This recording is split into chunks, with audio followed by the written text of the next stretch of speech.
నమస్తే అండి, నేను మీ Krishna. Welcome to Krishna's kitchen. ఈరోజు మన కిచెన్లో వచ్చేసి సంవత్సరం కాదండి, 2-3 సంవత్సరాలు నిల్వ ఉండే చింతకాయ తొక్కు తయారు చేసుకుందాం. చాలా బాగుంటుంది. ఇది ఎందులో అయినా వాడుకోవచ్చండి. పచ్చిమిర్చి చింతకాయ తొక్కు, లేదంటే ఎండుమిర్చి చింతకాయ తొక్కు, పల్లీలు పచ్చిమిర్చి చింతకాయ తొక్కు, ఇలాగా ఎందులో అయినా వాడుకోవచ్చు. ఇంకా పిల్లలకి కొంచెం చింతకాయ తొక్కు వేసి నెయ్యి వేసి తినిపించామంటే చాలా ఇష్టంగా తింటారు. ఇప్పుడైతే అలా ఎవరు తినిపించట్లేదు, పాతకాలంలో అలాగ తినిపించేవాళ్ళండి. చాలా బాగుంటుంది. ఇప్పుడు పక్కా కొలతలతో చెప్తానండి ఎలా పెట్టుకోవాలి అన్నది. మనకి సంవత్సరమే కాదండి, 3-4 ఏళ్ళు ఉన్నా కానీ అస్సలు పాడవదు. ఇంకా ఫ్రిడ్జ్లో పెట్టుకున్నామంటే కలర్ కూడా మారదనమాట. ఇప్పుడు ఎలా తయారు చేసుకోవాలో చూద్దాం. దానికోసం నేను ఇక్కడ 2 కిలోల చింతకాయలు తీసుకున్నానండి. చింతకాయలు అయితే బాగా కండ ఉండేలాగా చూసుకోండి. అప్పుడే మనకు చింతకాయ తొక్కు మీగడలాగా చాలా బాగుంటుంది.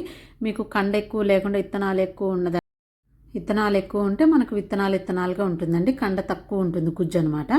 ఇప్పుడు నీళ్లు తీసుకుని, ఒక బకెట్లో నీళ్లు తీసుకొని మనం తీసుకున్న చింతకాయల్ని నేను ఇక్కడ 2 కిలోలకి కొలతలు చెప్తున్నానండి. నీట్గా వాష్ చేసుకోవాలి. ఒక 2-3 సార్లు నీట్గా కడుక్కోండి, ఎందుకంటే దానిపైన పొట్టు అంతా ఉంటుంది కాబట్టి మనకు దంచుకున్నప్పుడు బాగోదన్నమాట.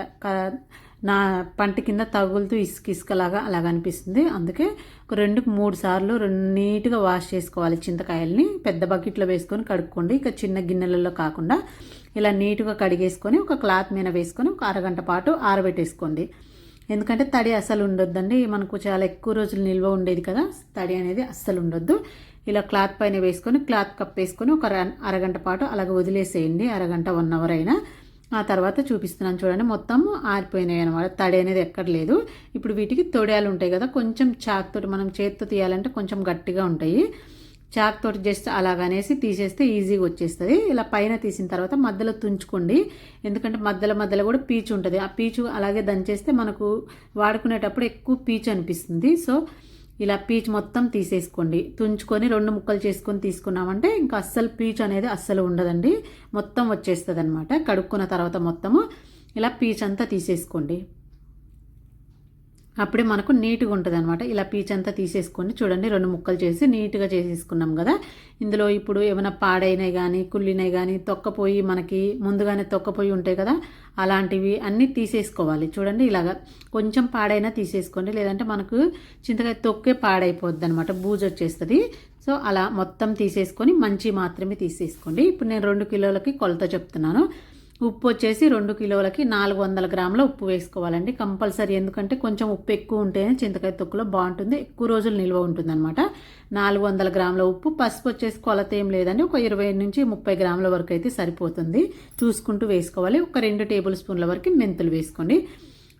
ఇవేనండి కొలతలు, ఇంకా ఇవి అయితే చాలు. ఇప్పుడు వీటిని రోట్లో దంచుకోవాలి. మిక్సీలో వేసుకుంటే మనకు విత్తనాలు కూడా మెరిగిపోతాయి, బాగోదండి. కంపల్సరీ రోట్లోనే దంచుకోవాలన్నమాట.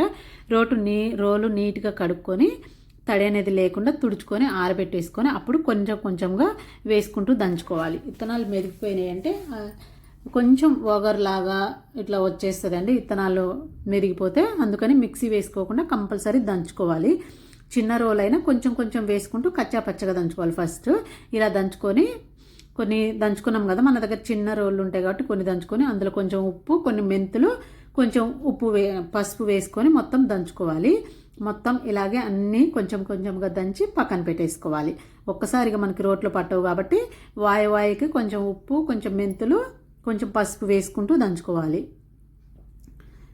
అన్నీ వేసుకొని ఇలా దంచేసుకొని ఒక బేషన్లో వేసుకొని, మనం కొంచెంగా దంచుకుంటాం కాబట్టి మొత్తం ఒక బేషన్లో వేసుకొని మొత్తం మిక్స్ చేసేసుకోండి. ఎందుకంటే ఒక దాంట్లో ఉప్పు ఎక్కువ పడి ఉంటుంది, ఒక దాంట్లో తక్కువ పడి ఉంటుంది కాబట్టి మొత్తం కలిపి పెద్ద రోల్ అనుకో ఒకేసారి దంచుకుంటే మొత్తం సరిపోయింది. ఇప్పుడు ఒక బేషన్లో వేసుకొని మొత్తం ఒకసారి మిక్స్ చేసుకోండి.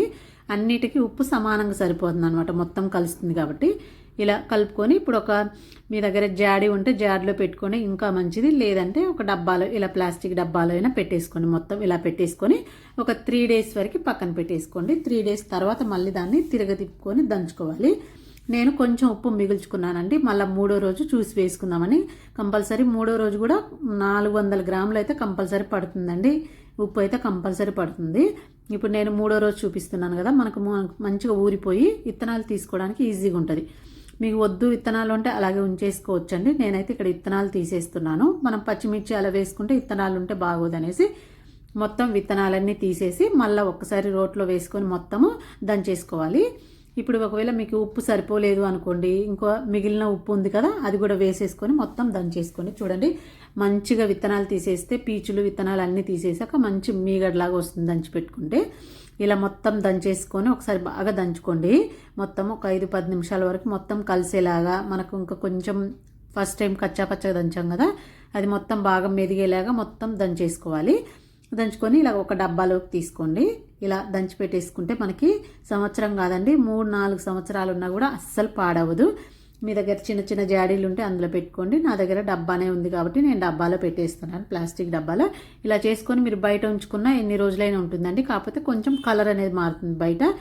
లేదు కలర్ మారకుండా అలాగే ఉండాలి అంటే ఒక 1 మంత్ బయట ఉంచేసి తర్వాత ఫ్రిడ్జ్లో పెట్టుకుంటే మీకు 4 ఏళ్ళైనా 5 ఏళ్ళైనా ఇదే ఎల్లో కలర్లో ఉంటుంది. చాలా బాగుంటుంది. ఒకసారి ట్రై చేయండి. నచ్చితే లైక్ చేయండి, షేర్ చేయండి. Thank you.